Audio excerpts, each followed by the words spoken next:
Before we, this is the, this is the one I'm on, yes.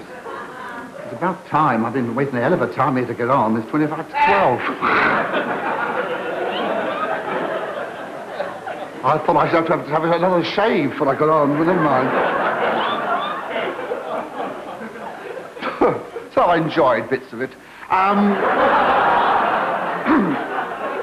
I mean the bits I understood. Ladies and gentlemen, I thought, before I start this little lecture, I thought I ought really to explain what I'm doing here in the first place, because as you perhaps know, I'm not normally, I'm usually associated with a variety, variety comedian, music hall, and I'm not usually associated with these sophisticated wags and wits, these youngsters.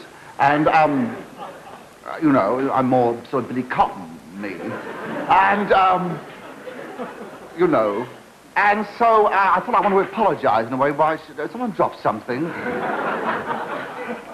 Well, I shall drop a few tonight, so don't worry. No, that's what they call ad-libbing. You never get that on this programme. Now, so, ladies and gentlemen, I was asked, it's rather funny because I tell you how I happened to get on here. I was a little, what is the day? Tuesday would be Tuesday. And I was at the hairdresser's, you see, and placing a bet. And with Teasy. And under the next dryer was this familiar face. No, this face. And I thought it was me at first, and I looked, it was David Frost. And, the one who wears his hair back to front. And he, please. You want more money, it's earning enough as it is. Now, ladies and gentlemen, so anyway, he obviously recognized me. He said, hello, Tom. He said, I wonder if you'd like to come along and do a turn.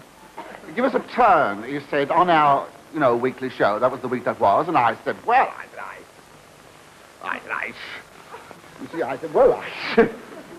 thought if I stuttered long enough, he might mention money, you see, eventually. But the lips were pursed.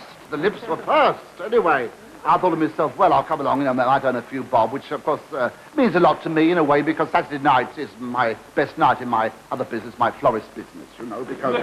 Well, no, Piccadilly Circus, I dress up as an old flower seller on a Saturday. And anyway, so I came along here tonight, and lo and behold, I saw the producer, this Ned Sherrin, and nice man underneath.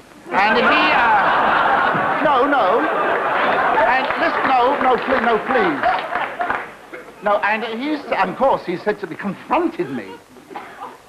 He said, I want you, he said, to address the nation on the budget.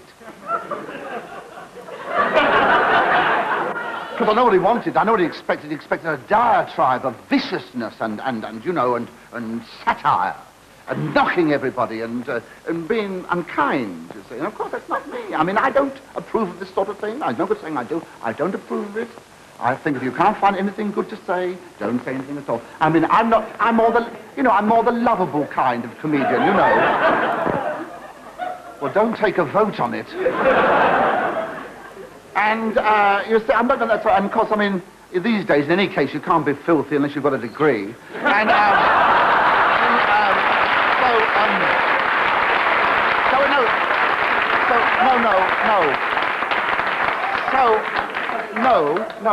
So anyway, the thing is, in any case, there's only much to knock in the budget. You can't be bitter, because, I mean, obviously, Reggie, he's been very good. I mean, he obviously means well. And, I mean, and of course, it is, as some people moan, they say it's not a dramatic budget. Of course, not a dramatic budget. But then, of course, you see, I blame this show partly because...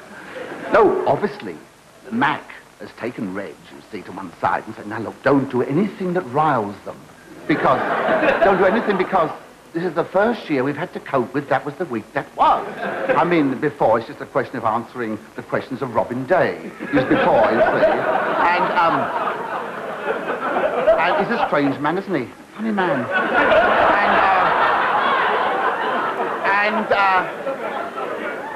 Hasn't he got cruel glasses? Have you noticed? Cruel glasses. Anyway, Julie, man.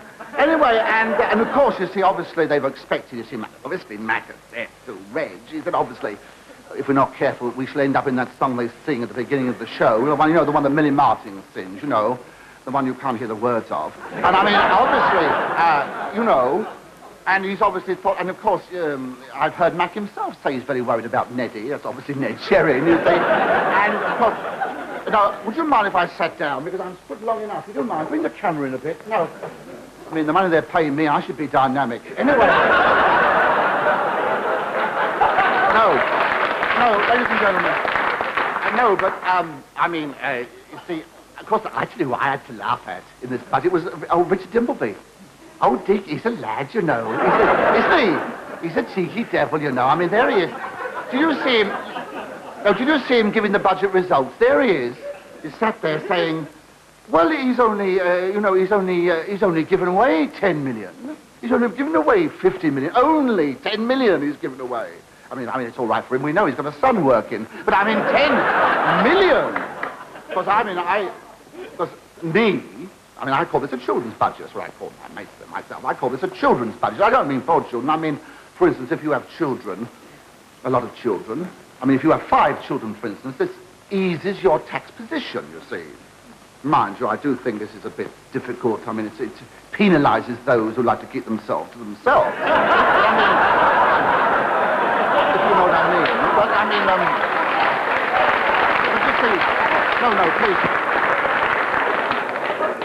But people, you see, people are so malicious.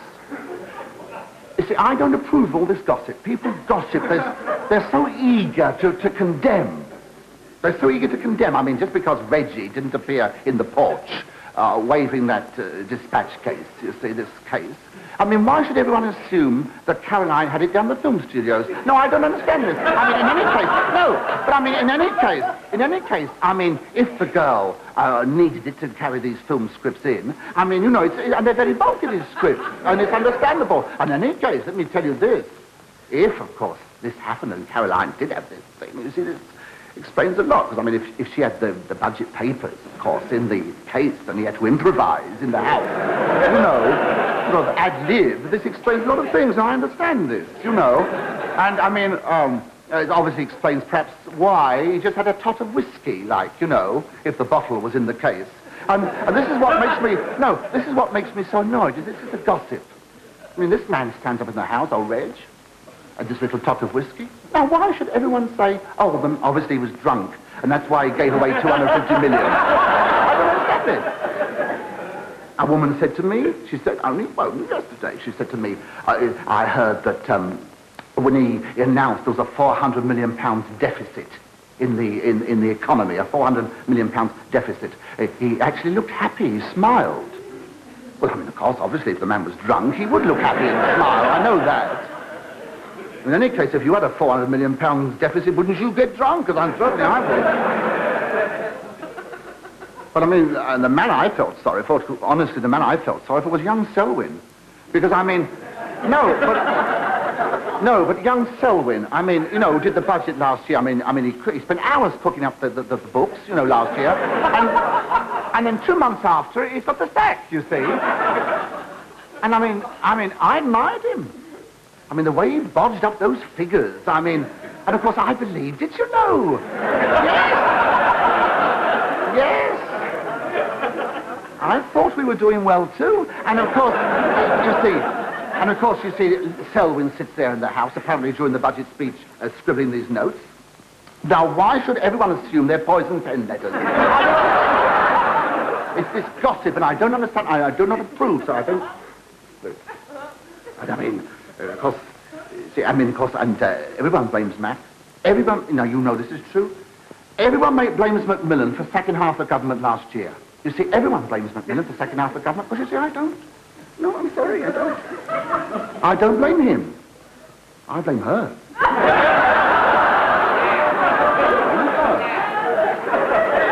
No, I do. It's Dot. No, obviously, no, Dottie, Macmillan. Well, obviously what happened. No, stop. Because, no. No, don't. No, obviously, I mean, you can see what's happened. She's obviously got her knife into some of their wives, and they've had to go, you see. And you see, that's where Beryl Maudling, that's where Beryl's so shrewd. Because, I mean, you see, you know, she and Reg have this farm down the country, this small holding down the country, you see. And so obviously what Beryl does, she brings up a few eggs and a bit of pork and a bit of, you know, for Dots, you see, and keeps in. I mean, you know, and with the cost of living, it's very understandable. I mean, I would do the same. And the man I don't understand, I must tell you, is Harold Wilson. Now, I mean, he seems a nice man, you know, and he's backed up on television now, isn't he, a lot? He's more sort of, you know. And I hear he's negotiating for a series. But I mean, but you see, he objects to the budget. I don't blame him. I saw that these backbencher, they egg him on, you see. But I mean, you see, why should he object? If he's so sure of winning the next election, why should he blame Macmillan and his crowd for sort of paving the way? I mean, take the Schedule A business. I mean, at the moment you get Macmillan, and then there's a lot, they're living in the Admiralty, and Macmillan's got this Chequers place, you know, and it's a lovely place, my beautiful place. It goes with a job, of course, and that's why he's hanging on to it, naturally. But I mean, you see, if they lose the election, of course they lose their jobs, and they all lose these government houses that go with them, you see. So naturally they're taking Schedule A tax off for their own houses when they get back into them, you see, their own, you know, it's understandable. I can see this point entirely, and of course, I admire Reg, because you see, Reg is shrewd. I mean, what he's given away in one hand, he's taking back in the other. And you take this beer tax. Take this beer tax, you see. You can brew as much beer as you like, you know, in the bath and everything. You can brew as much beer as you like, you see. But what you'll do, obviously, is to put up the fines for being caught drunk in charge, you see.